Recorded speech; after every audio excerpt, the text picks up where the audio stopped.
Hey, Scott here, and welcome back to the channel. So what I wanted to discuss today is the appropriate number of sets and reps for people who are starting out in training for strength. And it doesn't really matter if you're 20 or you're closer to my age, I'm 58, or even if you're a bit older. It's basically all the same. It's the same general approach for most people except those who might have some other issues going on. But to get to the answer, let's consider what we're trying to do. First, we're trying to get strong. Along with that strength, we want to build some muscle to affect, in a positive way, our metabolism so that we can burn fat better. So we also want to get a little bit of conditioning out of the workout as well. So let's consider a couple different approaches. Power builders are generally training to lift as heavy a weight as possible. And those guys get, and ladies, will get very strong and they'll have a lot of muscle. They might not be super jacked like a bodybuilder. A bodybuilder is probably going to have a lot less body fat, and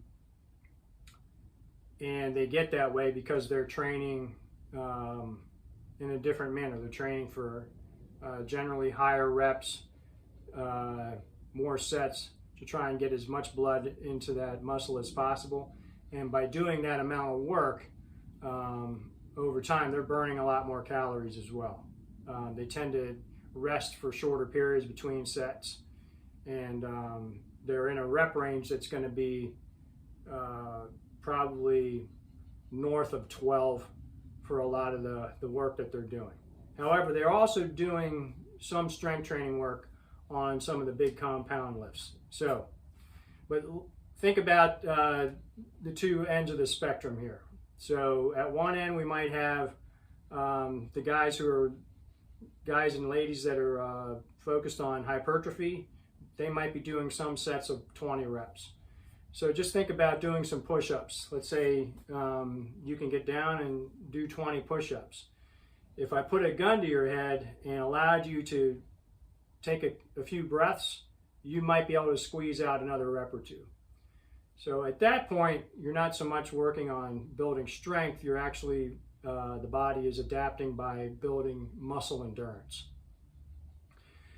At the other end of the spectrum is the power builder who every now and then needs to demonstrate how strong they are by doing one rep at as heavy a weight as possible. So they're displaying their maximum force production, and that lift, if they're doing a squat or a deadlift, let's just say they're doing a deadlift, and they're trying to pull that weight up off the floor, it should require an absolute maximal effort. It might take them 6, 7, 8 seconds to lock out the lift successfully, and after they set that bar back down, they're not going to be able to do that for another rep.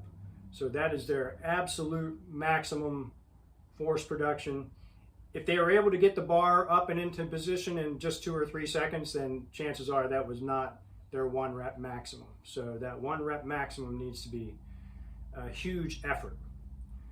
So obviously we don't want to go into the gym every day and just do a bunch of singles, because we're not going to get very far doing that. We're going to get no conditioning out of that, and our progress is going to stall very quickly.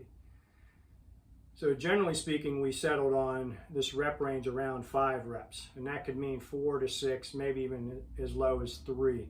But 5 reps is generally what we focus on because it gives us, it hits 3 boxes. It helps us build general strength when we're training the 4 big lifts, and it gives us some conditioning. So once you've progressed far enough where you're squatting for 3 sets of 5 and that 5th rep gets really hard, your body's working hard, so you're going to come out of that last rep, you're going to be breathing heavy, and it's going to require you a good amount of rest before you do another set. Once you get to a point, if you're squatting 200, 300 pounds or whatever, you might need 5 minutes of rest in between sets. And people who've trained for a good long time and they're getting upwards of 400 pounds, 500 pounds, they might need 10 minutes to rest in between sets of 5. So that's how hard it can get. So you're getting that conditioning component, and you're getting the strength component, and then you're also going to ultimately build some muscle because of that. That's one of the adaptations that is going to occur when you're doing heavy sets of 5. The body sends a signal that the bones need to be denser, the muscles need to be bigger, the tendons and the ligaments need to be stronger and tighter. So that's the adaptation that occurs.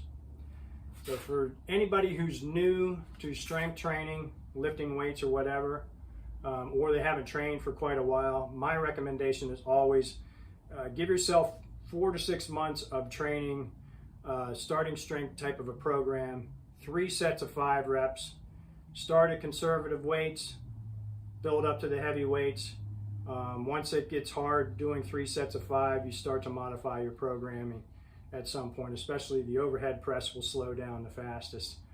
Then you might start doing some triples and then start throwing some singles in there, but you're constantly still trying to add weight to the bar. You might only be adding a pound at that point for the overhead press or whatever. So that's basically how you want to approach it. For the squat, the bench press, the overhead press, 3 sets of 5 reps.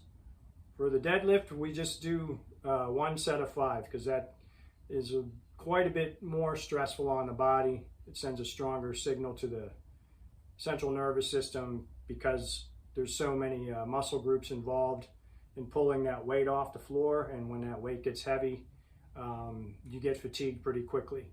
So that's my take on where you should begin your strength training. 3 sets of 5 for the bench, for the overhead press and the squat, 1 set of 5 for the deadlift, and you should be good to go. And don't forget, when you're training a kind of a beginner program like this, you're going to want to alternate the bench press and the overhead press on different days. So you might squat, bench, and deadlift on Monday, and then squat, press, and deadlift on Wednesday, and then Friday you're back to doing the bench press, and then you alternate it the next week. Eventually then the deadlift gets replaced with chin-ups and or lat pull-downs or whatever, but that's for another discussion. So, okay, so thanks for watching. If you found this informative, give me a nice hit of the like button, subscribe to the channel, and check out scottallencole.com, and we'll see you down the road.